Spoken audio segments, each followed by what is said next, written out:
그리스도 안에 있는 자는 범사에 복을 받습니다. 특히 나이가 들수록 정말 내가 복을 받고 있구나, 이걸 경험하게 되어 있습니다. 어제 제가 장례 예배를 갔는데 장례식 가서 제가 예배를 인도했습니다.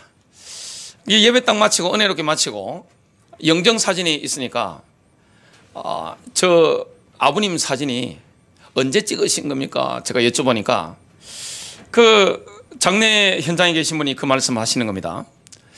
요즘은 사진 기술이 좋아져 가지고요, 뽀샵 처리했다, 이 말씀이죠. 여러분, 사람이 잘 사는 사람들은 뭘 보면 알 수 있습니까? 얼굴을 보면 압니다. 참 잘 사셨구나. 특히 나이 40 넘었다면 눈과 얼굴을 보면 그 영혼의 상태가 눈과 얼굴이 다 드러나기 때문에 몸속이잖아요.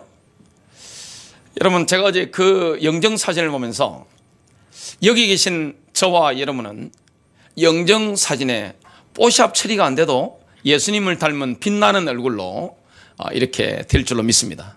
저는 분명히 제 인생이 그리 될 줄 믿어요.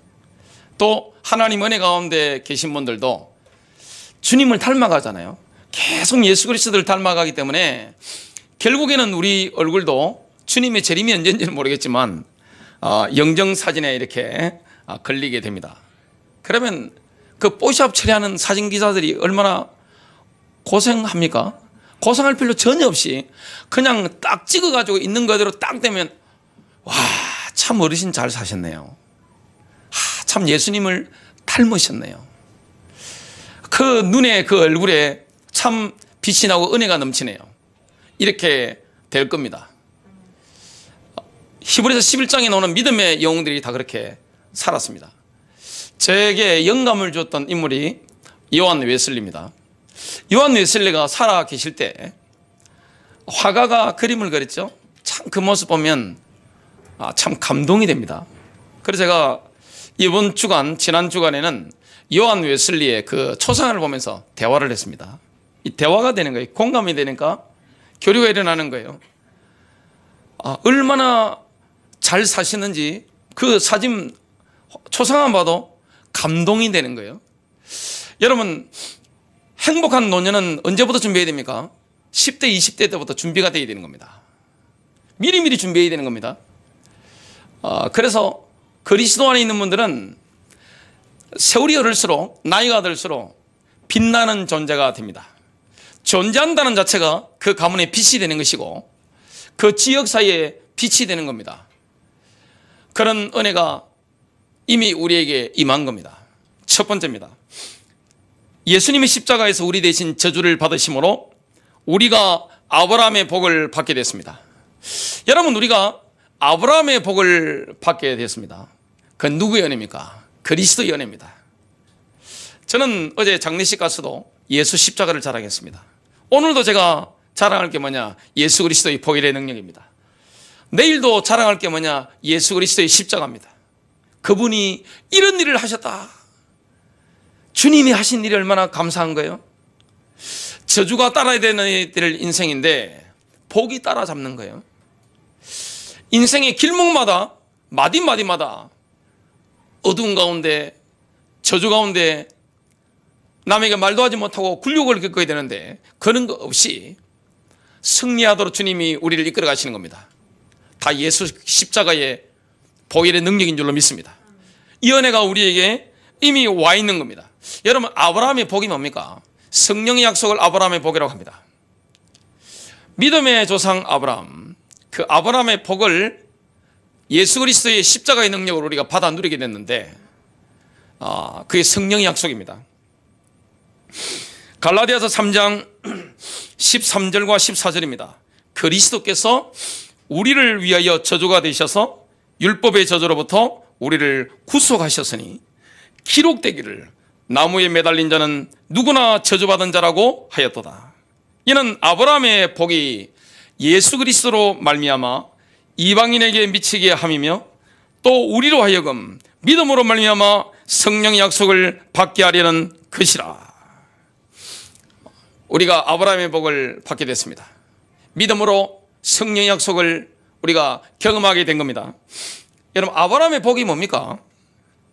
아브라함의 복은 모든 부분을 다 포괄하는 겁니다. 예수 그리스도의 십자가의 능력을 말미암아 삶의 모든 영역 있죠. 영과 혼과 육의 영역, 내 경제의 영역, 내 삶의 모든 미치는 영향받는 그런 영역들, 내 생각과 관계된 영역들, 내 마음과 관계된 그 영역들, 나와 관계된 인적 자원과 관계된 영역들에 하나님의 복이 임하는 겁니다. 이거 누가 하신 겁니까? 예수님이. 어디에서? 십자가에서. 뭘 부어주심으로? 부활 승천하셔서 우리에게 성령을 부어주심으로 예수 그리스도를 구세주로 믿는다는 것은 엄청난 겁니다.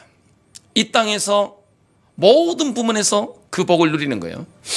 내세의 영생을 누리는 거예요. 이 주님이 우리를 위해 하신 일이 너무나 큰 거예요. 창세기 24장 1절입니다. 아브라함이 나이 많아 늙었고 믿음의 조상도 늙었습니다. 연로해졌습니다.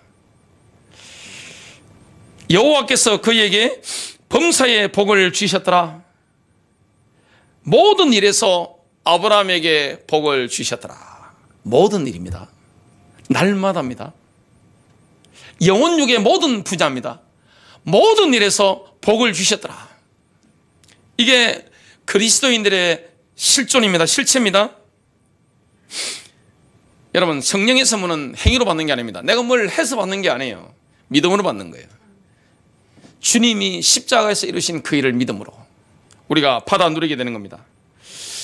하나님께서는 모든 믿는 자에게 성령의 약속을 내려주시기 위해서 아브라함 때부터 준비하셨는데요. 영원 전부터 준비하신 거죠. 창세기 12장 2절부터 3절입니다. 내가 너로 큰 민족을 이루고 내게 복을 주어 내 이름을 창대하게 하리니 너는 복이 될지라. 너를 축복하는 자에게는 내가 복을 내리고 너를 저주하는 자에게는 내가 저주하리니 땅의 모든 족속이 너로 말미암아 복을 얻을 것이라 하신지라. 참 우리가 복받은 사람이기 때문에 세상에 있는 사람들은 우리와의 관계가 좋아야 하나님의 복이 흘러갑니다. 이게 은혜입니다. 저는 비행기를 타면 태평양을 건널 때 그 생각을 합니다. 많은 분들이 같이 타고 계시잖아요. 당신들은 나 때문에 안 떨어지는 줄 아세요? 저는 죽을 때가 아직 안 됐어요. 그 생각을 합니다. 주님이 우리에게 성령의 약속을 선물로 주시기 위해서 영원전부터 준비하셨는데요. 오순절날 그 예수 그리스도께서는 성령을 부어주신 겁니다. 그분의 제자들에게 부어주셨는데 사도행전 2장 33절입니다. 그러므로 그가 하나님의 오른손으로 높임을 받고 또 아버지로부터 성령의 약속을 받아서 지금 너희가 보고 듣는 이것을 부어주셨느니라. 지금 뭐하고 있죠? 방언을 하고 있습니다. 15나라의 유대인들이 오순절 명절을 지키러 지금 예루살렘 성전에 왔다가 하나님의 큰 일을 지금 보고 듣는 거예요. 난리가 난 거죠. 그래서 성천하신 그리스도께서 오늘 성령을 부으셨다. 이걸 베드로가 설교를 통해서 말하는 겁니다. 그리스도인들은요, 성령 약속을 받았다면 모든 영역에서 복을 받을 수 있는 거예요. 왜냐? 성령님이 계시기 때문에. 그래서 우리가 성령의 인도하심을 따라가기만 하면 내 모든 스케줄, 내 모든 만남, 나의 생각, 내 마음이 닿는 모든 것에서 하나님의 복이 나타난다는 것을 경험하게 됩니다. 이게 당연한 거예요. 여러분, 신자가 복을 받는 건 당연한 거예요. 내세만 복 받는 게 아닙니다. 이 땅에서도 신자가 복을 받는 게 당연한 거예요. 저와 여러분을 아는 사람이 복을 받는 게 당연한 거예요. 복 받는 사람하고 같이 있어야 같이 복 받습니다. 저주받는 사람하고 같이 손잡고 있으면 같이 저주받죠. 복을 받는 사람과 손을 잡아야 되는 겁니다. 오늘 주님이 내 안에 계신다. 성령으로 계신다. 그 성령의 인도를 받으면요, 모든 영역에, 삶의 모든 영역에, 내 모든 스케줄 가운데 또 노년에도 행복한 인생, 복받는 인생을 받아 누리게 되는 겁니다. 두 번째입니다. 요셉처럼 풍년의 때에 흉년의 때를 준비하는 사람은 남들이 흉년으로 신음할 때 표정 관리를 하게 됩니다. 여러분, 풍년의 때, 흉년의 때를 준비해야 됩니다. 그러면 흉년의 때가 되면 남들이 신음하죠. 먹을 게 없으니까. 식량 대란이 오면 사람이 고통스럽잖아요. 그때 지금 복을 받은 요셉은 모든 걸 다 준비해놨기 때문에 남들이 신음하는데 같이 웃을 수 없잖아요. 혼자 웃을 수 없잖아요. 남이 배고파가지고 신음하고 죽겠다고 아우성 치는데 애까지 울고 있는데 웃고 다니면 큰일 나잖아요. 그럼 그때는 뭐 해야 됩니까? 표정 관리하면서 도와주는 거예요. 이게 복 받는 사람입니다. 노년의 삶은 누구 손에 있습니까? 하나님 손에 있습니다. 여러분, 지금은 초고령 사회에 진입을 했습니다. 100세 시대에 들어갔단 말이죠.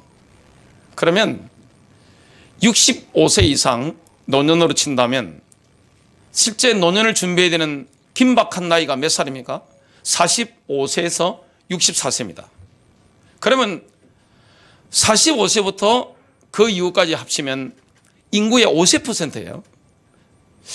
50%가 노후 인구라고 보시면 됩니다. 그러면 행복한 노년을 살아야 되는데 이미 그리스도 안에 있는 사람은 성령이 그 안에 계신 게 맞다면, 진실한 그리스도인이 맞다면 삶의 모든 영역에서 노년까지 복을 누리며 행복하게 살면서 남들을 도와줄 수 있는 거예요.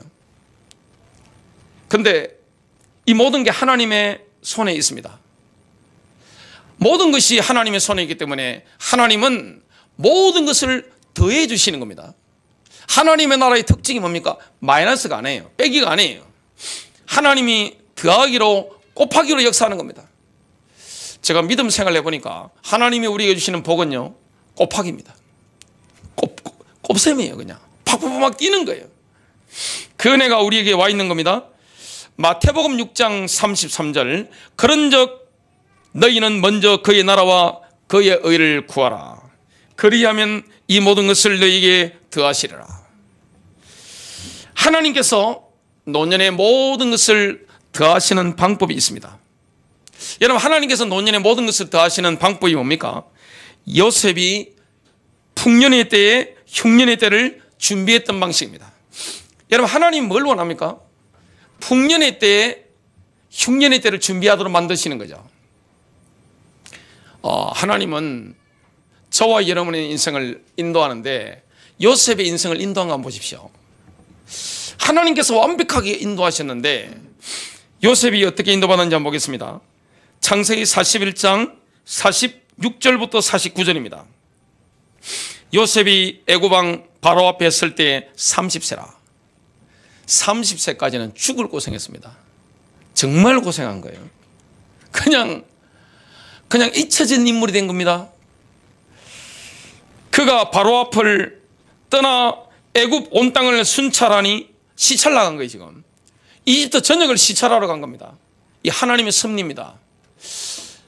여러분, 모든 분야의 복을 받는 성령의 사람 특징이 뭡니까? 남들을 이롭게 만드는 거예요. 온 인류를 이롭게 만드는 거예요. 주변에 나와 관계된 사람들을 이롭게 만드는 겁니다. 때가 되면 남들을 도와주기 위해서 시찰하도록 하나님 만드신 거예요. 7해 풍년에 토지 소출이 심히 많은지라. 풍년 기간에는요, 이게 얼마나 농사가 잘 되는지 모릅니다. 그 당시에는 농업 사회니까 농업으로 먹고 살았잖아요, 이집트가. 지금은 뭡니까? 금융이죠. 다 돈입니다. 금융이 막 도는 거예요. 48절, 요셉이 애굽 땅에 있는 그 7년 공물을 거두어 각 성에 저장하되, 이게 하나님의 방법입니다. 이런 풍년이 때는 많으냐? 저장해야 되는 거예요. 그 성읍 주위의 밭의 곡물을 그 성읍 중에 쌓아두매. 성읍 주위에 밭이 많잖아요. 그 곡물까지 싹 걷어서 저장하는 겁니다. 쌓아둔 곡식이 바다 모래같이 힘이 많아 세기를 거쳤으니, 셀 수가 없는 거예요. 지금 계산이 안 되는 거예요. 지금 그 수가 한이 없습니다. 여러분, 풍년의 때 얼마나 저축했습니까? 5분의 1이에요. 20%입니다. 저축을 해야 되는 거예요. 젊을 때 10대 때부터 저축해야 됩니다. 20대 때부터 저축을 시작해야 되는 겁니다. 20%는 저축해야 되는 거예요. 교회 경제도 마찬가지입니다. 저축을 해야 되는 거예요. 가정 경제도 저축을 해야 되는 겁니다. 아, 하나님 알아서 하십니다. 하나님 다 도와주시는. 성경 그런 거 없습니다. 젊을 때 그리고 돈이 벌릴 때 개인이든 가정이든 기업체든 교회든 20% 저축하는 거예요. 처음에 제일 좋은 방법이 뭡니까? 10% 10%입니다. 헌금 10% 그리고 저축 10%. 이거는 기본이죠. 그 어떤 일이 있더라도 이걸 해야 됩니다. 우리 장남이 제대를 했는데 군대에서 제일 잘한 게 뭐냐? 11조 생활. 바로 온라인으로 처음에 5만 원 날아오더라고요. 5만 원 해가지고 뭐. 그 다음에 7만 원 이렇게 날아가고 뭐. 지금은 또 열심히 직장 다니는데 바로 쓸 것도 없는데 11조가 막 날아와요. 11조를 하는 건지 11조를 당하는 건지는 잘 모르겠는데 하여튼 딱 날아옵니다. 10% 10% 해야 되는 거예요. 그리고 어떤 경제든지 20%는 저축을 해놔야 되는 겁니다. 그게 하나님의 방법입니다. 하나님의 경제 정책입니다. 너무너무 이게 정책을 잘 폈죠? 여러분, 노년을 지혜롭게 준비하고자 한다면 어떻게 해야 됩니까? 제대로 쌓아놔야 되는 거죠. 이걸 준비하면 노년이 부록이 아니라 본론에 이은 결론이 됩니다. 뭐 해야 됩니까? 도전해야 돼요. 미국 노인들 가운데 80대 노인 가운데 70%가 제일 후회한 게 뭐냐? 도전하지 않은 것. 도전하셔야 돼요. 여러분 10% 10%부터 도전해야 됩니다. 반드시 뭐 해야 되느냐? 저축해야 되는 거예요. 쌓아놔야 되는 겁니다. 재물을 쌓아놔야 되는 겁니다. 가정에도 재물을 쌓아놔야 됩니다. 교회도 재물을 쌓아야 되는 겁니다. 잠언서 6장 6절부터 8절입니다. 게으른 자여 개미에게 가서 그가 하는 것을 보고 지혜를 얻으라. 개미는 두령도 없고 감독자도 없고 통치자도 없으되 먹을 것을 여름 동안에 예비하며 추수 때에 양식을 모으느니라. 여러분, 노후 준비 이것도 때가 있습니다. 언제입니까? 10대 때부터 시작해야 됩니다. 20대 때부터 노후 준비를 시작하는 겁니다. 돈이 벌릴 때 막 쓰는 게 아닙니다. 분수를 알아야 되죠. 자기의 분수를 알고 10% 10% 반드시 실천해야 됩니다. 20%는 무조건 저축을 계속 하는 겁니다. 그래서 복리로 이게 계속 자산이 증가되도록 이렇게 만들어야 되는 겁니다. 신앙인은 그렇게 살아야 되는 겁니다. 그걸 왜 신앙인들이 할 수 있습니까? 신앙인들은 속이 꽉 차 있기 때문에 허리의식이 필요 없잖아요. 누가 나를 알아주는 것에 대해서 크게 별로 개의치 않습니다. 옷 깨끗하게 입고 내 분수에 맞게 차를 타고 다니고 내 분수에 맞게 먹고 이렇게 하면 되는 거죠. 왜냐? 속이 꽉 차 있기 때문에. 주님이 나와 함께 하시는 임마누엘의 은혜가 있기 때문에 쌓이는 겁니다. 그래서 자본주의가 어디서 나왔습니까? 기독교 나라에서 나온 겁니다. 허리의식을 안 하기 때문에 기독교인들은 자본이 자꾸 복리로 이게 자산이 자꾸 늘어나는 거예요. 폭발하는 거예요. 그러니까 잉여 자본을 많은 겁니까? 자꾸 투자를 하니까 자본주의가 나오는 겁니다. 이런 은혜를 우리가 받아 누릴 수가 있습니다. 노년이 되면요, 뭐가 필요합니까? 노년에도 의식주가 필요합니다. 입어야 되잖아요. 노년에도 먹어야 됩니다. 노년에도 주택이 필요합니다. 여러분, 사람이 나이 들었다고 해서 집이 없으면 됩니까? 사람이 나이 들었다고 해서 안 먹을 수 있습니까? 옷은 요즘 많이 싸졌더라고요. 보니까 뭐 집에 뭐 안 입는 옷도 많으니까. 근데 의식주가 기본이잖아요. 젊을 때보다 사람이 은퇴를 하고 나면 돈에 대한 필요가 더 급박하게 다가옵니다. 예민합니다. 여러분, 사람이 돈이 많을 때 돈에 예민합니까? 돈이 없을 때 예민합니까? 없어지면 예민해지는 거예요. 사람은 왜 싸우죠? 부부가 왜 싸웁니까? 돈 때문에 싸웁니다. 부모 자식 간에 왜 원수가 됩니까? 다 돈 때문이에요. 형제 간에 왜 원수가 됩니까? 다 돈 때문이에요. 제가 설교할 때마다 돈 이야기를 자꾸 하는데 다 돈 때문이에요. 교인들 왜 싸웁니까? 돈 때문이라니까요. 뒤에 보면 다 딴 이야기 하는데 이야기 들어보면 다 돈 때문이에요. 뭐니 해도 머니가 가장 문제인 겁니다. 근데 돈 뭐 하나님 다 하신다면서 그냥 확 면피하고 뒤로 나가 딴짓하고.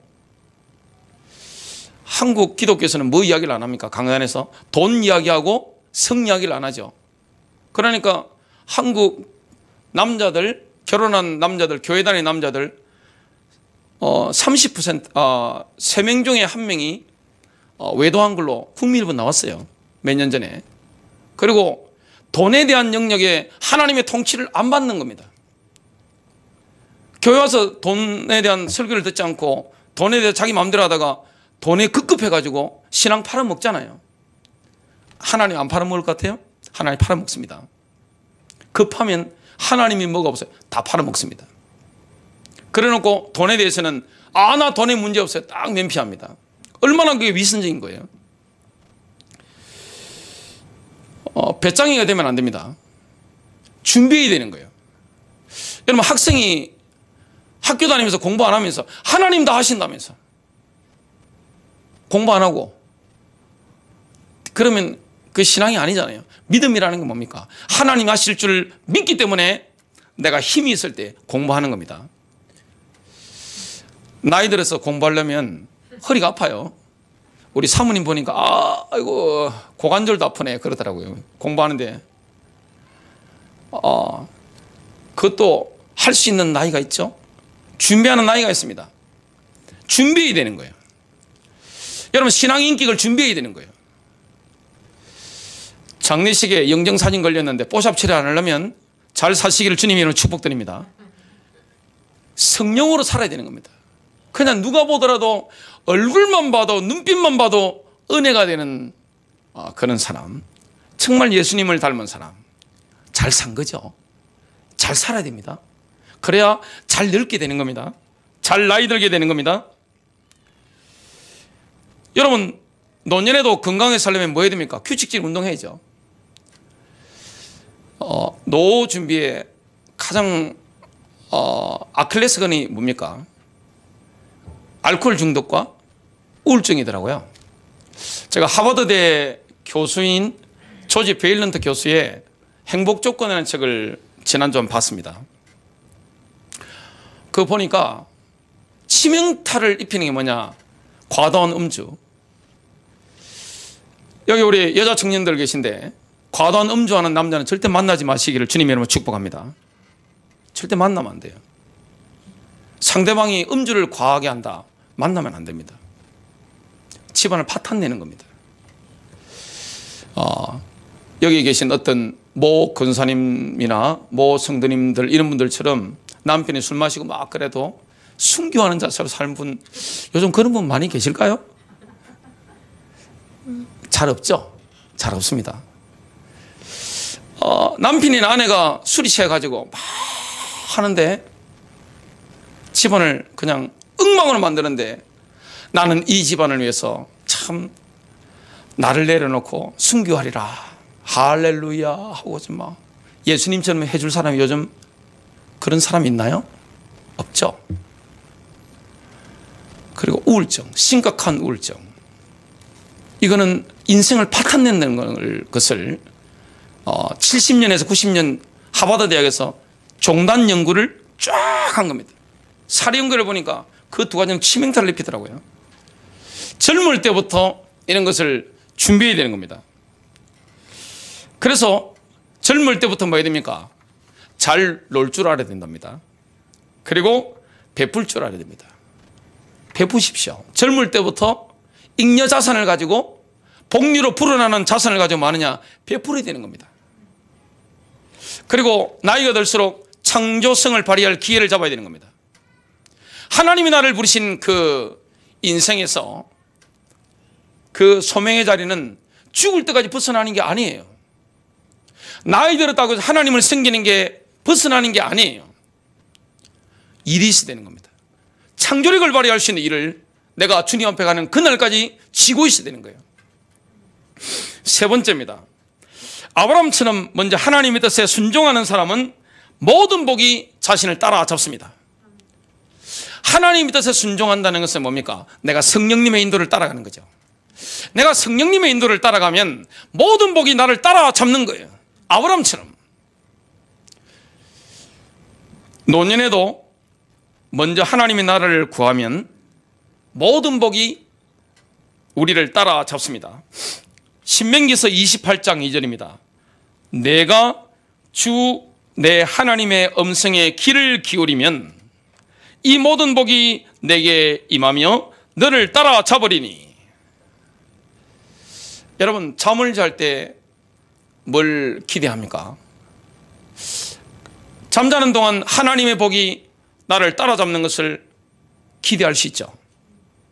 신앙은 기대입니다.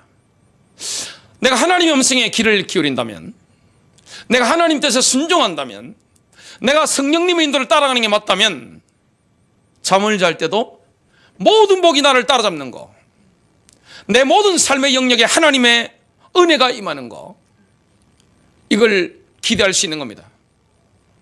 그래서 우리 안에 계신 성령님은 참 좋은 분이에요. 교회 안에 내주어 계신 성령님은 참 좋은 분입니다. 은혜와 긍휼로 역사하시는 분이에요. 복을 베푸시는 분이에요. 우리를 행복하게 만드시는 분이에요. 우리에게 기쁨을 주시는 분이에요. 그게 바로 예수 그리스도입니다. 그분이 바로 성령으로 우리와 함께 계시는 겁니다. 노년에도 최고의 복은 임마누엘입니다. 하나님이 우리와 함께 계시는구나, 나와 함께 계시는구나, 그걸 경험하게 되는 거죠.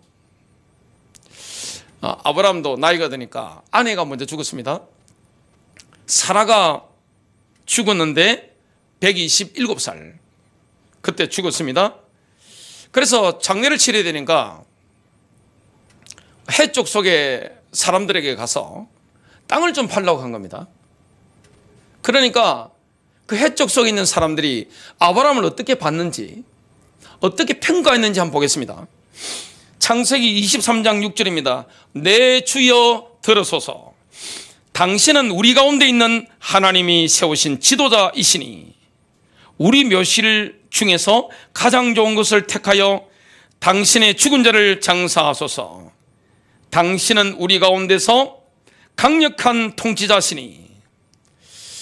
여러분, 해쪽 석이 볼 때 아브라함은 하나님이 헤브론에 세운 통치자입니다. 왕이죠. 이게 임마누엘입니다. 하나님의 복이 따라잡는 거예요. 하나님에 대해서 순종하면 노년에도 모든 영역에, 모든 날에 하나님 복이 나를 따라잡는 거예요. 내가 복을 잡으려고 막 하는 게 아닙니다. 복이 따라잡는 거예요. 먼저 그의 나라와 그의 의를 구하는 게 맞다면, 제가 저희 어머니하고 통화를 매일 하는데요, 어머니는 신앙이 깊지 않으세요. 그냥 예수 믿으면 복 받는 수준, 이 정도입니다. 뭐 제자, 그리스도의 제자로 뭐 나를 죽이고 살아가고 이런 것과는 크게 상관이 없으신 분인데, 아직까지 어머니께서 그러시더라고요. 너와 너 동생들 우리 가문이 돌아가는 거 보니까 너무 기뻐서 잠이 안 온다는 거예요. 모든 영역에 여호와의 복이 임하는 거예요. 하나님의 손길이 임하는 거예요. 하나님의 임재가 함께 가는 거예요. 우리는 이 사실을 믿습니다. 그리고 경험하고 있는 거예요. 아브라함은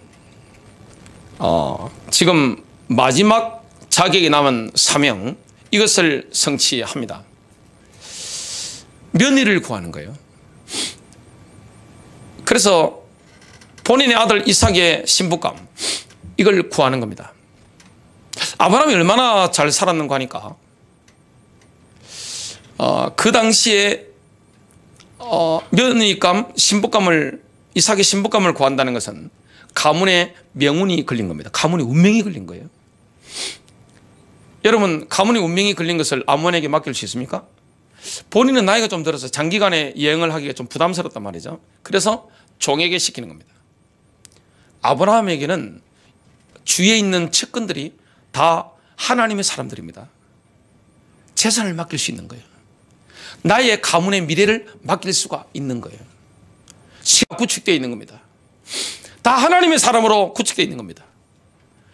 이삭의 신부감을 데려오기 위해서 이름 없는 종에게 맹세를 시키고 맡깁니다. 그 이름 없는 종이 아브라함의 고향에 가서 리브가를 데리고 옵니다. 그 인도받는 과정들 보면 정말로 성령님의 인도를 세밀하게 완벽하게 받아서 딱 데려오는 겁니다. 하나님이 그렇게 아브라함 노년에 은혜를 주신 거예요. 하나님이 복을 주시면 인생에 그늘이 없습니다. 그늘진 데가 없는 거예요.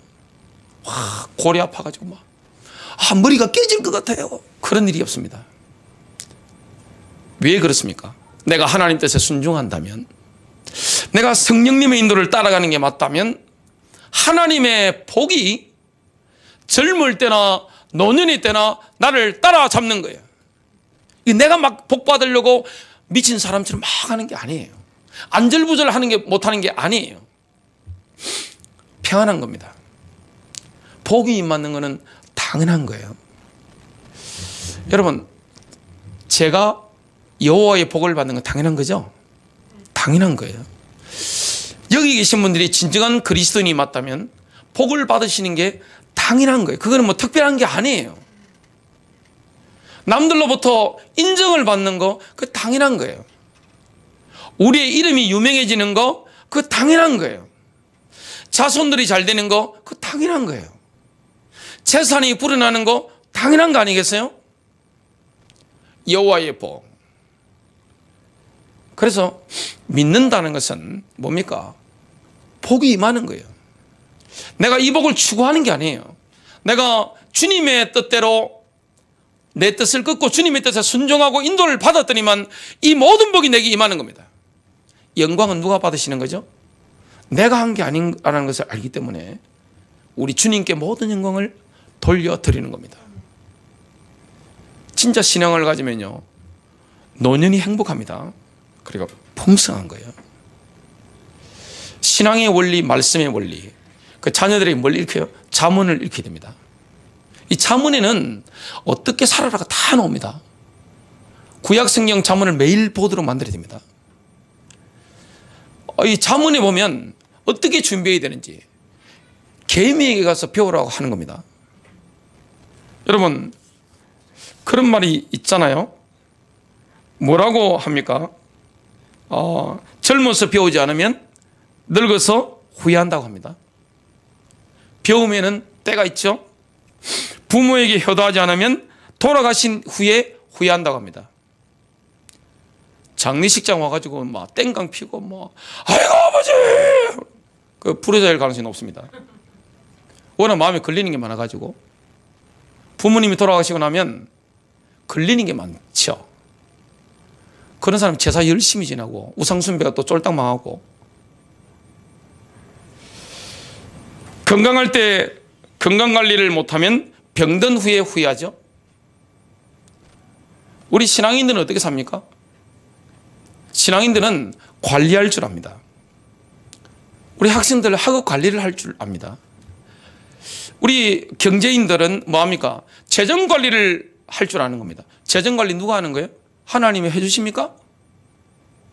우리 은행 다니시는 우리 김수환 성도님, 하나님 알아서 해줍니까? 우리 할 거 없어요? 아니죠? 얼마나 어리석은 거예요. 하나님 다 해주신다고 내가 관리 안 한다? 여러분, 먹는 관리 누가 하는 거죠? 내가 하는 거예요. 그죠? 하나님이 다 주셨는데 몸매 관리, 건강 관리를 내가 하는 거예요. 젊을 때 운동하고, 그죠? 학생들이 학업 관리를 누가 하는 겁니까? 우리 신세원 학생. 누가 해요? 하나님 다 알아서 해줍니까? 아니죠. 내가 하는 겁니다. 여러분, 재정 관리를 누가 해야 되는 겁니까? 막 먹고 써버리고 다 해버리고, 하나님 나라를 위해서 헌금할 때 10원도 없고, 노예 돈 전혀 없고, 남에게 베풀이 되는데 이거 전혀 없다. 관리를 해야 되는 겁니다. 이게 지혜입니다. 신앙인들은 뭐가 있습니까? 지혜가 있는 겁니다. 아브라함의 복이라는 것은 현실적인 거, 육신적인 거, 영적인 거, 내세까지 다 임하는 거예요. 결론이었습니다. 우리는 절망 가운데서 예수를 믿은지 모르지만 세월이 갈수록 빛나는 존재가 됩니다. 세월이 갈수록 아름다워지는 거예요. 우리의 영정사진이 걸릴 쯤에는 예수님 비슷하겠죠? 그죠? 예수님 비슷할 겁니다. 빛이 나죠. 장례식 와가지고 예수님이 재림 그때 그 전에 오시면 참 좋죠. 근데 만일에 저와 여러분 중에 장례식장에 초상화가 이렇게 걸리잖아요. 사진이 걸리면 잘 사셨네. 참 감동이 되고, 나도 저렇게 살아야지. 남에게 도전이 되는 그 은혜가 있으시기를 주님의 이름으로 축복합니다.